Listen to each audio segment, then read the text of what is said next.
Hello everyone. And सबसे पहले तो थैंक यू सो मच कि आप लोगों ने जो पिछली वाली वीडियो थी उस पर इतना इतना इतना अच्छा रिस्पांस दिया। लाइक मेरे को लगता नहीं था कि that topic was that much important to you guys कि आप लोगों ने इतना ज़्यादा जो है उसको उस पर एंगेजमेंट दिखाई। And you all found it very useful as well, क्योंकि मेरे पास बहुत सारे डीएम्स आए उसके बाद कि मतलब वो वीडियो जो थी वो नीड ऑफ द आवर थी जो मैंने बनाई, है ना। So today we'll be learning about we'll be not learning about, we'll be understanding about how to review your GTs। क्योंकि ये वाला जो क्वेश्चन है ना, ये मेरे पास बहुत ज़्यादा आया हुआ है कि हमारे ना GT में मार्क्स स्टक हो गए हैं, मार्क्स ही नहीं बढ़ पा रहे हैं। तो GT को रिव्यू कैसे करते हैं, GT में मार्क्स बढ़ाते कैसे है, how to increase your marks और how to review your GT एक ही बात हो जाती है। क्योंकि जब तक आप रिव्यू नहीं करोगे प्रॉपरली तब तक आपके मार्क्स जो है वो GT में इंक्रीज नहीं होंगे, राइट। सो लेट्स अंडरस्टैंड कि GT कैसा है, कैसा देना होता है, कैसा रिव्यू करना होता है, वो हम समझते हैं। प्लस अच्छा, फ्री वेबिनार तो this video will go today ना, तो ये वो तो नहीं, दैट इज़ नॉट इम्पॉर्टेंट। सो अभी देखते हैं पहले तो सबसे पहले आता है कि GT जो आप दे रहे हो I have always pushed this thing कि आप ज़्यादातर मैरो के GTs दो, क्योंकि वो जो है वो बहुत ही ऑथेंटिक है and close to the real exam है। मैंने बहुत बार बताया, लास्ट वीडियो में भी बताया, राइट।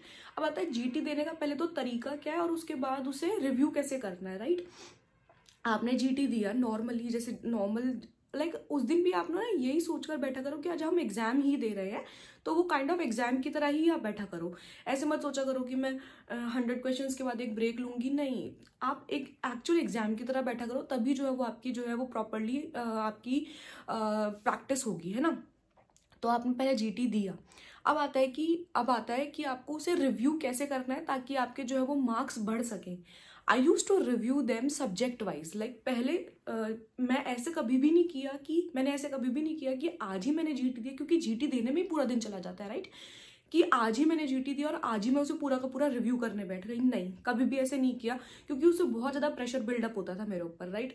मैंने आज GT दिया, नेक्स्ट GT तक, जब भी वो नेक्स्ट GT आएगा, जब भी मेरा नेक्स्ट GT प्लान्ड है, तब तक जो है वो मेरे पास एम्पल अमाउंट ऑफ टाइम होता था and I use to review it subject wise. जैसे कि आज मैंने मेडिसिन का रिव्यू किया।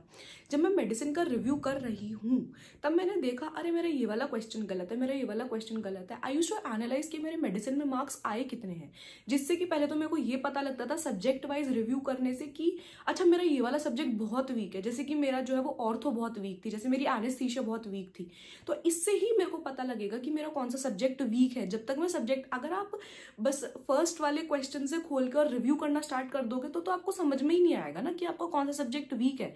पहले तो आपको एनालाइज करना पड़ेगा कि सब्जेक्ट वीक है, वो सब्जेक्ट वाइज जब आप अपना GT रिव्यू करोगे वो तभी समझ में आएगा आपको, राइट। मैंने मेडिसिन खोला, अपना रिव्यू करना स्टार्ट किया। जो जो क्वेश्चंस गलत होते थे ना, आई यूज टू मैंने जो नीचे वाली एक्सप्लेनेशन होती थी ना, पता है लोगों को ऐसा लगता है कि बस नीचे वाली एक्सप्लेनेशन कर ली so you have done your part, but no, वो बहुत ही रैंडम होती है। लाइक आप जिस टाइम पे आप GT रिव्यू कर रहे हो ना, उस टाइम पे आपका ब्रेन सिर्फ प्रोसेस कर रहा है GT को रिव्यू करने के लिए। लाइक जैसे मेरा करता था, मेरा ब्रेन सिर्फ रिव्यू करने को प्रोसेस कर रहा है, उस टाइम पे मैं लर्निंग मोड पे नहीं हूं। तो हमें पता है क्या लगता है कि ये वाला क्वेश्चन मेरा गलत हुआ, मैंने इसके साथ साथ जो है वो साथ में नीचे एक्सप्लेनेशन पढ़ ली तो मेरा काम हो गया, बट नहीं, वहां पे आपका माइंड जो है वो प्रॉपरली अलर्ट नहीं है लर्निंग के लिए। लाइक मेरा नहीं होता था, तो मैं ऐसा लगता था कि बस अपना काम खत्म कर रही हूँ, सिर्फ नीचे की एक्सप्लेनेशन रीड करी और चलो आगे बढ़ते हैं, बट दैट इज रॉन्ग। मैंने ये 2-3 GTs देने के बाद ये एनालाइज किया अपने बारे में कि तू सिर्फ ना अपना काम खत्म करने के लिए अपने रॉन्ग क्वेश्चन का नीचे का एक्सप्लेनेशन पढ़कर आगे बढ़ जा रही है, बट वो वाला टॉपिक तेरा क्लियर नहीं हुआ है। That is the main reason जिसकी वजह से हमारे GT के मार्क्स जो है वो बढ़ नहीं पाते हैं। यही मेन रीजन रह जाता है, क्योंकि उस टाइम पे आपका ब्रेन सिर्फ रिव्यू करने में फोकस कर रहा है, लर्निंग पे फोकस नहीं कर रहा। ये मेरे लिए था, लाइक ये मैंने अपने बारे में एनालाइज किया। आई होप काफी लोग रिलेट कर पाएंगे इस चीज से। सो उस टाइम पे मैं 2-3 GT जब मैंने दिया और मेरा स्कोर नहीं बढ़ रहा था, है ना। मेरा जब मैंने फर्स्ट GT दिया था तब आई गेस मेरे 150 ही मार्क्स आए थे बस, उससे ज्यादा मार्क्स मेरे नहीं आए थे। फिर ग्रेजुअली जो है वो स्कोर बढ़ना स्टार्ट हुआ था मेरा, है ना। तो उसके बाद मैंने ये चीज़ समझी कि तू बस ना रीड करके आगे बढ़ जाती है। तो फिर मैंने उसके बाद क्या करना स्टार्ट किया था कि जो जो भी मेरे गलत हो रहे हैं ना, उन वाले टॉपिक्स को मैं हमेशा एक पेज पे लिखना स्टार्ट किया था कि ये वाला टॉपिक तेरा इस वाले सब्जेक्ट में गलत हुआ है, ये वाला टॉपिक गलत हुआ है, ये वाला टॉपिक गलत हुआ है। वो वाले टॉपिक्स को I use to revise the same day. वो फिर मैं रिवाइज करती थी अपने आरआर से, या फिर मैं क्वेश्चन डिस्कशन भी देख लेती थी कई बार, या फिर मैं अपने नोट से रिवाइज कर लेती थी। एनी हाउ लाइक मेरे को वो वाले टॉपिक्स अब रिवाइज करने ही करने हैं जो मेरे जो है वो गलत हुए हैं, तभी जो है वो मेरा स्कोर जो है वो इंक्रीज हो सकता है, वरना नहीं हो सकता। हम सिर्फ गलत वाले क्वेश्चन के नीचे की एक्सप्लेनेशन उस टाइम पे तो पढ़ लेते हैं, बट वो हमारे ब्रेन के अंदर जो है वो रुकती नहीं है। लाइक मेरे में नहीं रुकती थी, है ना, तो वो उस टाइम पे रुकती नहीं है हमारे ब्रेन में, जिसकी वजह से जो है ना हम बार बार वही सेम मिस्टेक्स करते चले जाते हैं। सो एक तो ये तरीका है अपने जीटी के मार्क्स को इंक्रीज करने का कि हम लोग जो है वो रिव्यू करें सब्जेक्ट वाइज। दूसरा, जैसे लोग बोलते हैं ना कि हमारे मार्क्स स्टक हो गए हैं, मतलब मैं इतने पे ही रुक जा रही हूँ। कभी मेरे मार्क्स जो है वो 136 140 आ रहे हैं और एक जीटी मैंने दिया उसमें 180 190 है, मेरे एक्चुअल मार्क्स जो है वो कौन से हैं? ये मैं भी बहुत सोचती थी, यार इस वाले जीटी में तो मेरे 160 मार्क्स आए, इस वाले जीटी में मेरे 190 आ गए, मेरे एक्चुअल मार्क्स कौन से हैं? मैं तो हमेशा अपने आप को यही समझाती थी, जो कम वाले मार्क्स है वो तेरे है, so you have to do more मेहनत। मैंने हमेशा अपने आप को यही समझाया है। किसी किसी जीटी में जो है वो पुराने वाले जो पीवाईक्यूज होते हैं उनका अमाउंट ज्यादा होता है, तो वहां पे हम कॉन्फिडेंट होते हैं, तो हम फटाफट उन्हें सॉल्व कर देते हैं, तो हमारे मार्क्स जो है वो ऐसा मेरे को लगता है कि सूडो इंक्रीज होता है मार्क्स में, आई थिंक। क्योंकि मेरे हिसाब से जो मेन जीटीज होते हैं ना, जिनमें बिल्कुल न्यू क्वेश्चंस होते हैं, मतलब वो वाले टॉपिक वही है बट उन्हीं टॉपिक्स में से जो नए तरीके के क्वेश्चंस बने हुए हैं ना, जो बिल्कुल न्यू सेट ऑफ क्वेश्चंस होते हैं, जो हम तब सॉल्व करते हैं, वही आपके एक्चुअल मार्क्स होते हैं। कई जीटीज जहाँ पे और जब आप बिल्कुल न्यू सेट ऑफ क्वेश्चंस में 190 200 लाने लग जाओ, that is how you are going to score in your main exam. जब मैंने FMG चैंपियनशिप टेस्ट दिया था, क्या नाम लेते हैं, प्रेप लैडर का, तब मेरे 210 मार्क्स आए थे। उस टाइम पे वो बहुत बहुत बहुत डिफिकल्ट एग्जाम था, मतलब मेरे को तो ऐसा लग रहा था कि 150 से भी कम आएंगे, बट नहीं, मैंने अच्छे से उसे सॉल्व किया। तो जब मैंने लास्ट में अपने मार्क्स देखे, जब रिजल्ट आया तो 210 थे, तो आई वॉज प्रिटी हैप्पी कि हाँ ठीक है, मतलब इस लेवल के पेपर में भी अगर मैं 210 नंबर लेकर आ पा रही हूँ तो मैं मेन एग्जाम में भी ले आऊंगी। तो अगर बिल्कुल आप न्यू सेट ऑफ क्वेश्चंस के अंदर बहुत अच्छे मार्क्स स्कोर कर पा रहे हो, 180 190 200, that is how you are going to score in your main exam. वैसे वाले जो जीटीज होते हैं जिनमें पीवाईक्यू बहुत रिपीट हो रहे हैं, पुराने क्वेश्चंस बहुत रिपीट हो रहे हैं, उसमें अगर आपके अच्छे मार्क्स आ रहे हैं तो उसमें अगर आपके जितने भी मार्क्स आ रहे हैं उसमें से 30-40 कम ही समझा करो, क्योंकि यार वो बार बार वही सेम क्वेश्चंस रिपीट होते हैं, तो हम भी यूज टू हो जाते हैं उन्हें करते करते। हमें भी पता है कि इसका आंसर यही है, वो हम सबको पता है ना।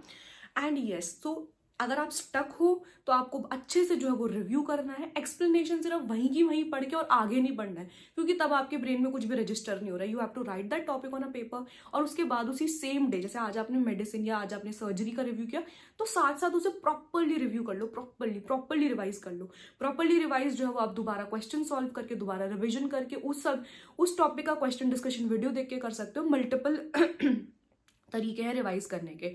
सो this is how you have to increase your GT marks. And अगर आप स्टक हो तो ऐसे इंक्रीज कर सकते हो। हमारे कौन से मेन मार्क्स होते हैं जीटी के, वो भी मैंने आपको प्रॉपरली जो है वो एक्सप्लेन कर दिया है। सो this is how you should increase your GT marks. Thank you so much.